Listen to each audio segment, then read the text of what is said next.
Here are 3 things that'll help you gain muscle and strength while you're in a fat loss phase. I recently posted my 6-week transformation to Instagram, and as you guys can see, I lost a considerable amount of fat, but during that time I actually gained strength and a slight bit of muscle. I'm currently in week 9 of the cut, and I'm still gaining a slight amount of strength, although it is slowing.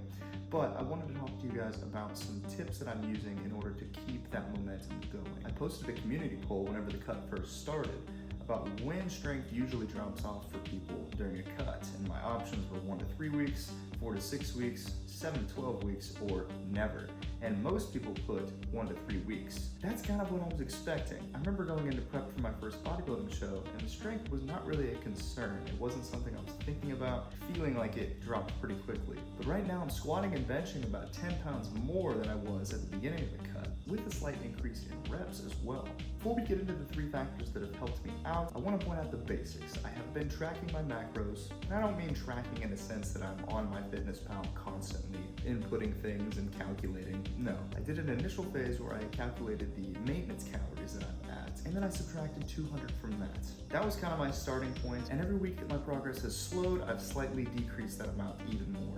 I'm also making sure to hydrate properly. As your muscle is almost 70% water, we have to make sure that we're hydrating properly. Dang it. I also made sure to start off by tracking my steps and my total daily movement to make sure that I kind of had a baseline in terms of how much movement to get throughout the day. I don't add any extra cardio on top of movements until I'm getting somewhere above 6,000 steps per day, because a lot of times I don't get that many steps. I'm not a super active person when I don't have work, so I have to make sure to keep that baseline high. On top of all that, I'm also doing my normal weight training routine of lifting about 5 to 6 times per week, at least 4 times a week, even on bad weeks.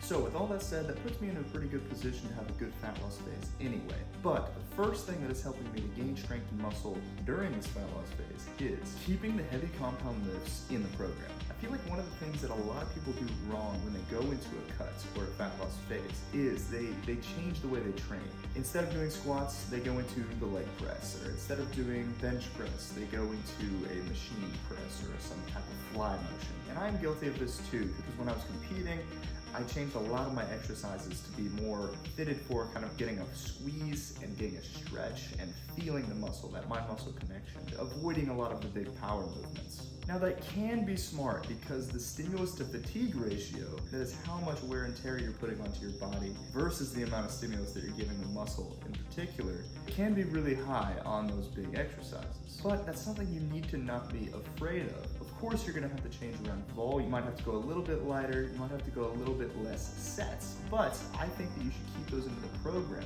because if you don't, it's a good excuse for your body to start dropping muscle and dropping strength. So that's the main driver.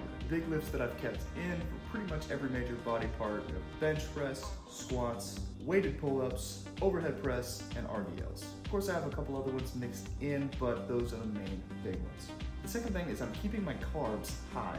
This is something that confused a couple of the trainers that I work with at Anytime Fitness, but one of the biggest drivers of performance is carbohydrates. It's keeping the energy level high. So what I've done is I've kept the amount of carbs that I've had throughout the day fairly consistent throughout the entire cut. But what I've done is I've cut them around the ends of the day and towards the middle. I put them around the workout more progressively. What I mean by that is if I started out with 200 grams of carbs per day, kind of spread evenly throughout the day, I have taken some away from breakfast and some away from dinner, and I put them more in my pre and post-workout meal to give me a little bit of an energy boost in that time. Of course, I've dropped my total calories, but most of those have come from the fat content that I've been eating. So right now I'm eating a very high protein, low fat diet with moderate carbs thrown in to keep my energy high. As the cut reaches its tail end, so after that 6-week mark, I have dropped carbs a little bit, and I will probably continue to drop carbs as I see my weight loss plateau, but I'm gonna keep them around the workout as much as I possibly can.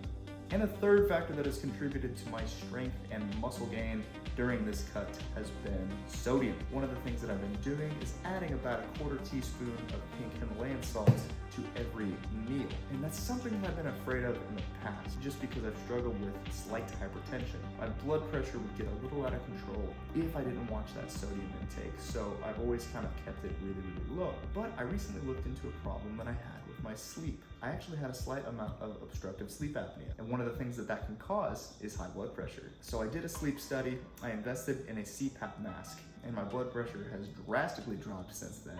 So I've added the sodium back in without any issue of increasing that blood pressure. Sodium is a blood volumizer, so it can help improve performance. So having that salt, especially in my pre and post-workout meal, has been a game changer in terms of keeping my strength high.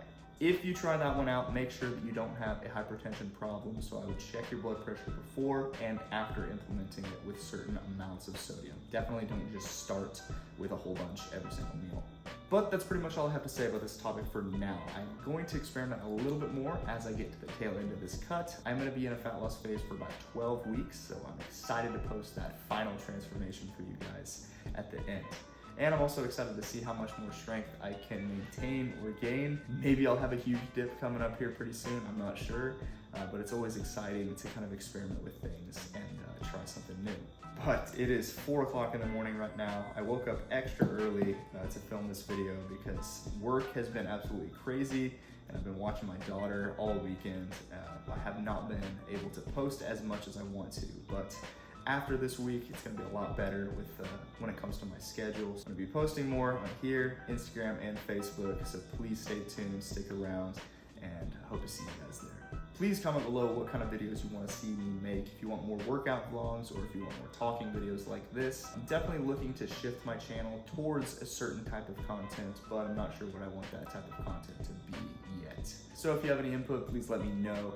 Otherwise, I'll see you guys in the next video. Have a great day, train hard today, and God bless.